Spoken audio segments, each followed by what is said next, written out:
you can just go see Fantasmic tomorrow night, or the next night, or the next night. You can fit it in there someplace in the rest of your trip, right? Well, you cannot do that on a Disney cruise. Welcome back, travel fans. It is Sunday, February 23rd, and on this week's edition of Sunday Sofa Time, we're talking about 5 ways a Disney cruise is less fun than going to Disney World.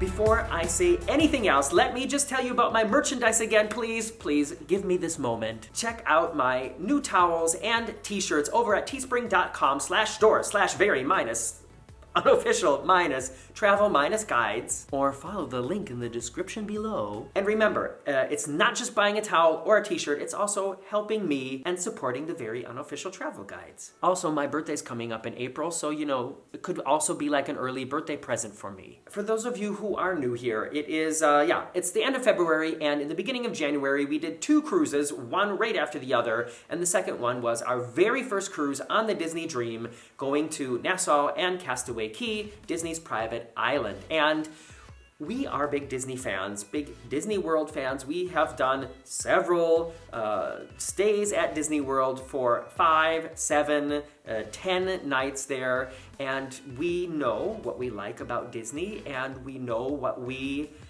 need to have happen in order to enjoy it. You know what I mean? I think a lot of you who are Disney fans and who are watching this video, I'm sure you guys know what I mean. Like, you know, when you go to Disney World, that you need to do this and this and this and this and this and this, and you need to get on this ride and blah, blah, blah, and that is like your experience. And if all those things happen, then you had a good time and you feel like you got your money's worth, right? Well, this was, like I said, a new experience for us. It was not our first cruise. We've been on a lot of cruises, but it was our first Disney cruise. And so I know that there are a lot of you out there who, like us, have been to Disney World several times and had never been on a Disney cruise, and maybe have never been on any cruise.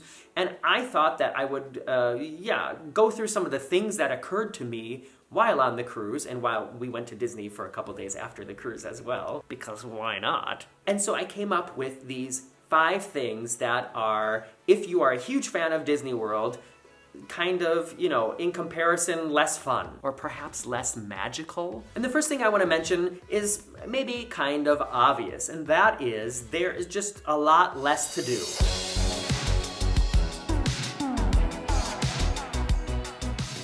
Don't get me wrong, I'm not saying that there is not a lot to do on a Disney cruise, because there is. However, if you compare it to the 4 gigantic theme parks, and then downtown Disney, and the 2 water parks, and the 2 mini golf courses, and the golf courses, and all the restaurants and stuff like that, of course, there is not as much to do on a Disney cruise ship as there is at Walt Disney World in Florida. I mean, to be honest, there's no place has that, right? So maybe that's a no-brainer, but I just thought, when you think about waking up in the morning at Florida's Disney World, or, Disneyland in California for that matter, or Disney in Paris, blah, blah, blah, blah. There's just more possibilities, a much wider variety of ways that you could spend your day than when you are on a Disney cruise. Okay, moving on to something that is sort of a plus and a minus, and that is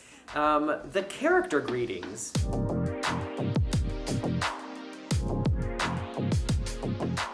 All right, let me tell you first why I think this is a plus, but in the end, you'll hear why it's also a minus if you are a true, really big Disney fan. On our Disney cruise, there were character greetings happening all the time. It seemed like all the time and everywhere. So, in comparison to when you're at a Disney park, I guess you could say, if you want to get a picture and an autograph session done with like all the big Disney characters in like a half a day, well, you can definitely get that done on a Disney cruise ship and waiting for much, much less time in line. And now here is the thing that I think, if you are a true, really big Disney fan, is a little bit disappointing about it compared to how it is in the parks. And that is, the characters are like just kind of there. Let me compare it to, like, if you go visit Ariel in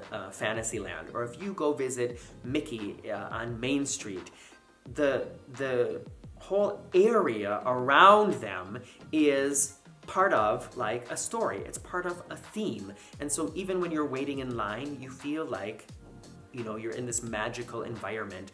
And if you go visit Mickey in his dressing room backstage, you know, in Town Square, that's just so cool, you know, and it's more than just standing there next to somebody in a costume and getting your picture taken, you know what I mean? Because it's like you're walking onto like a, you know, a set. And on the Disney cruise ships, it's not like that. The characters are basically like standing in front of a wall on the ship or standing in front of a railing in the main lobby area. We saw Peter Pan standing in front of like the entrance to the elevator bank. And to me, that's just much less magical. To me, that seems more like, you know, all right, these are people in a costume, but if you want a picture, go stand next to them and then you can get a picture, you know? It has to do with the environment and the experience surrounding it. You know what I mean? So yeah, that's one way that I definitely think it's a little bit lamer on the cruise ship in compared to the way it is in the parks. The next one coming up is something that maybe people could debate about, and that is the variety of dining available.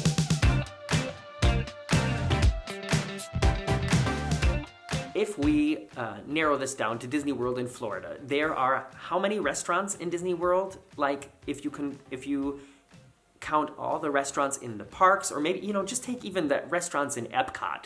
Let's just talk about the restaurants in Epcot and the variety and the difference in prices and the difference in cuisine available. Even just in the one Disney park, there's probably like 50 more dining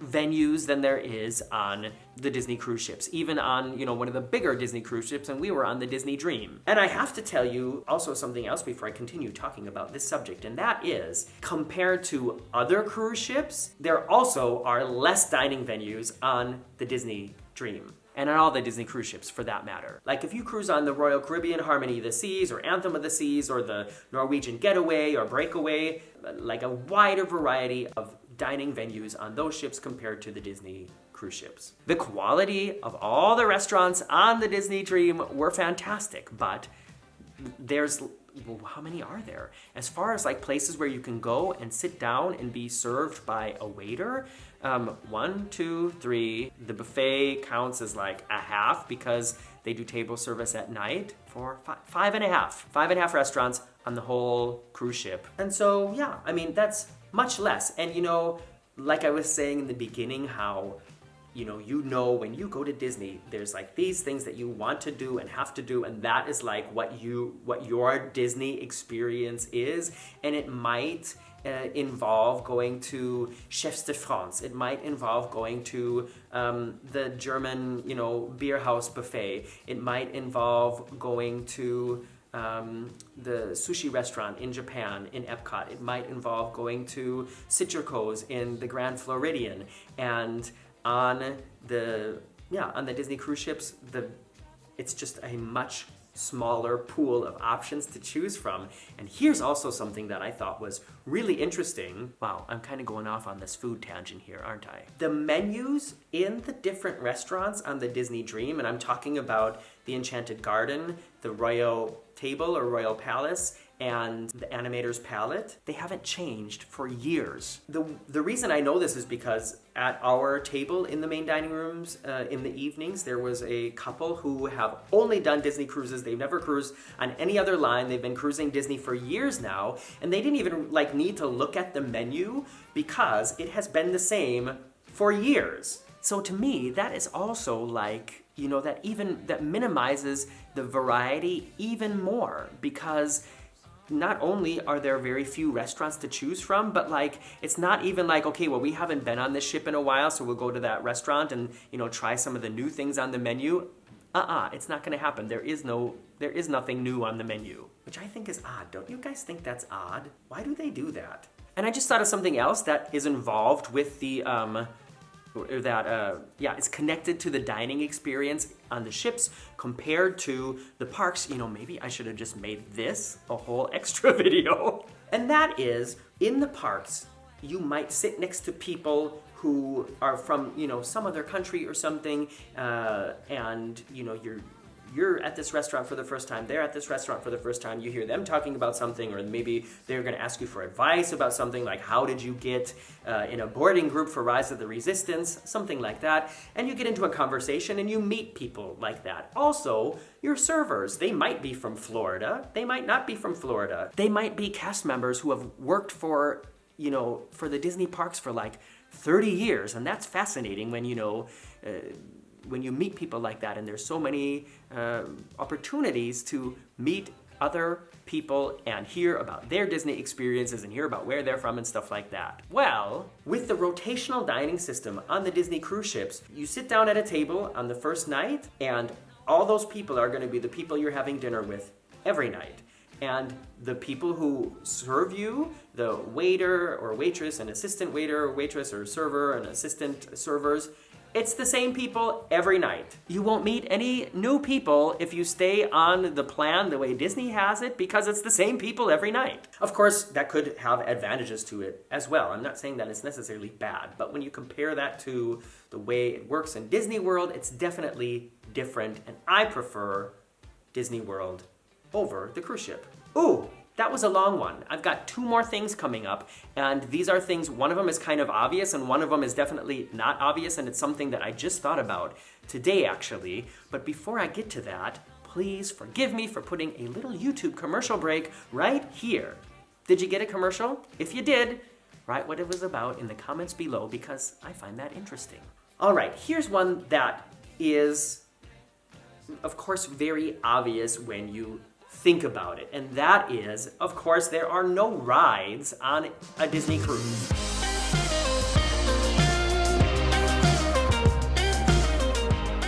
This is not exactly true. There is like one ride. There is the Aqueduct water slide on the Disney Dream, if we stick to the Disney Dream, but none of the Disney cruise ships have rides. There is no flight of passage on a Disney cruise ship. What's weird about it is so much of being on a Disney ship feels like being in a Disney resort. And especially at Coco Cay, it feels like there are parts of this island where you can stand there and look at the signage and look at the buildings and look at the trees and the landscaping, and you can sort of fool yourself into believing that you are someplace in Orlando right now in a park. And then there's just no rides. It's weird. And so, of course, very obviously, if you are on a Disney cruise ship, if you are not going on any roller coasters, you are not going on, Soarin'. You will not be living with the land. There aren't 999 grinning ghosts who come out to socialize. And this is something that I think they could update, because I think, with the space that they have on board, I feel like they could offer some kind of theme park style attraction experience on the ship, and it wouldn't even necessarily have to be only on the ship.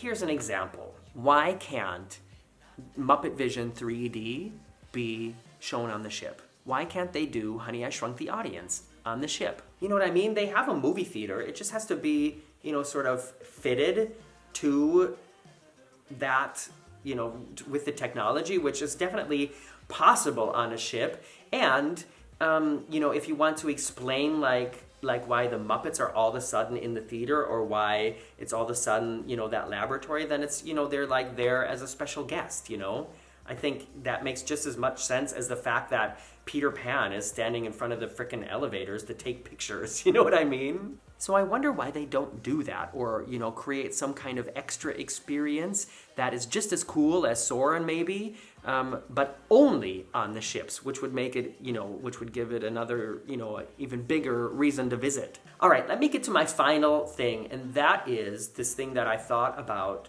just today, that I feel like is really important, and it's a major, major difference if you are somebody who knows, who goes to Disney for several days and is going to be going on a Disney cruise for the first time. And that is, everything only happens once.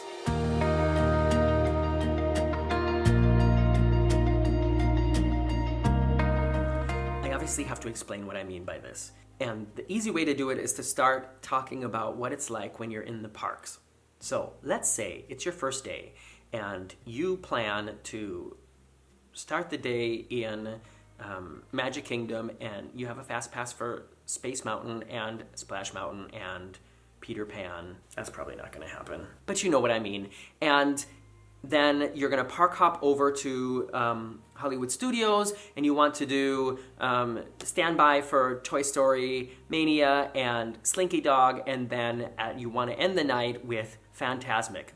So let's say that everything goes fine, but you're waiting in standby for Slinky Dog, and then they have a problem, and you end up standing in line for like an hour and a half, and by that time, you haven't had any dinner yet, and you're hangry, and you look at each other, and you both decide, let's skip Fantasmic tonight, and let's just go get something to eat and go to bed early, right? Because you can just go see Fantasmic tomorrow night, or the next night, or the next night. You can fit it in there someplace in the rest of your trip, right? Well, you cannot do that on a Disney cruise. There are amazing shows on the ship, musical shows in the theater.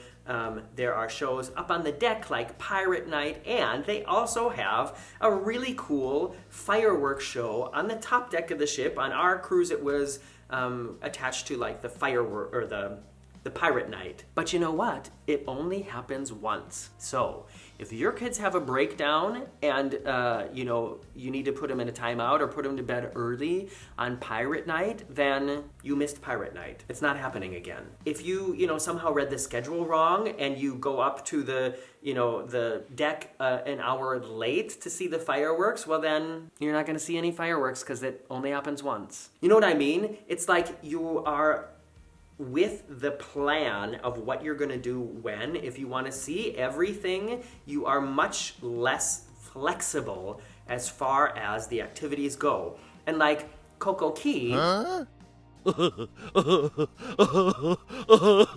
which is a huge highlight of a Disney cruise.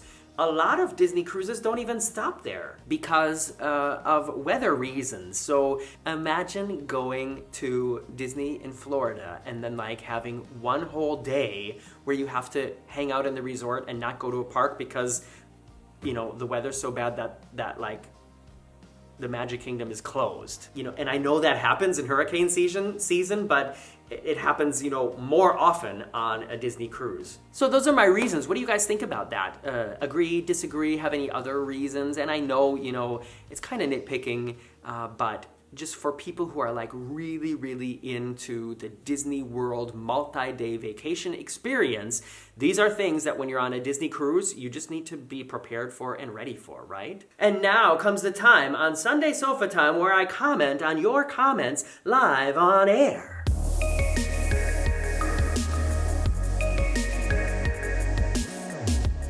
In last week's Sunday Sofa Time, I compared basically 3 cruise ships that were all docked next to each other in port in Nassau. And there's going to be another one of those videos coming up from our Disney Dream cruise ship. So just keep checking back or subscribe here and then you'll get a notification when that goes online. These comments are from that video. And the first one I want to mention is from April6335. April writes, "My favorite part of this video was the Frozen tangent. And at first I was like, Frozen tangent? What is she talking about? And then I remembered that I sang a little bit in that video. So yeah, do you guys like to hear me sing? Should I do it more often?" She also writes, "I also love your new merchandise. I need that towel and C-Day shirt." And yeah, you know where to get it. Maybe you got it already. I have seen orders have been coming in, and like I said, happy that you guys like them, and I can't wait to start seeing pictures show up, like people sharing pictures with me of them, wearing the C-Day t-shirt with the funny saying on it, or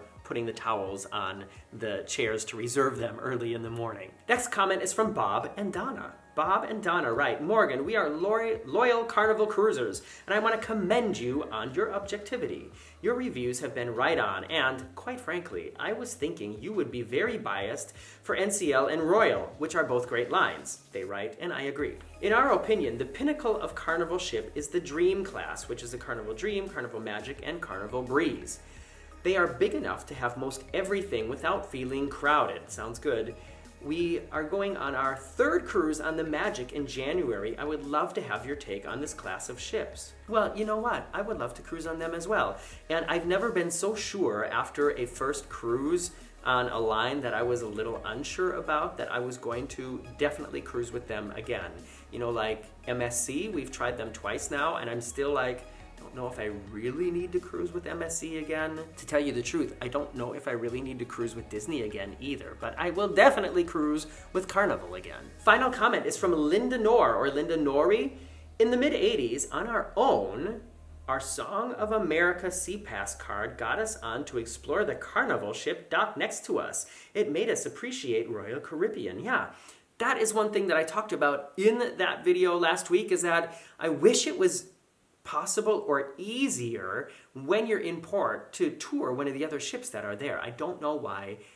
I mean, I can think of reasons why, but in the big picture, I feel like that should be a possibility. And so obviously in the past it was, because Linda did it. Thanks for spending your part of your weekend with me here, or whatever day of the week you are watching this. I'm Morgan from the Very Unofficial Travel Guides. I'll be here again next Sunday, or you know what? Maybe next Sunday might be a surprise Sunday sofa time from On Tour. I don't know. You don't know either. Not yet. You'll have to come back and see. Thanks for everybody for watching, especially the VIPs over at Patreon, whose names are running over here on the side right now. You guys are great. And like I said, see you next week.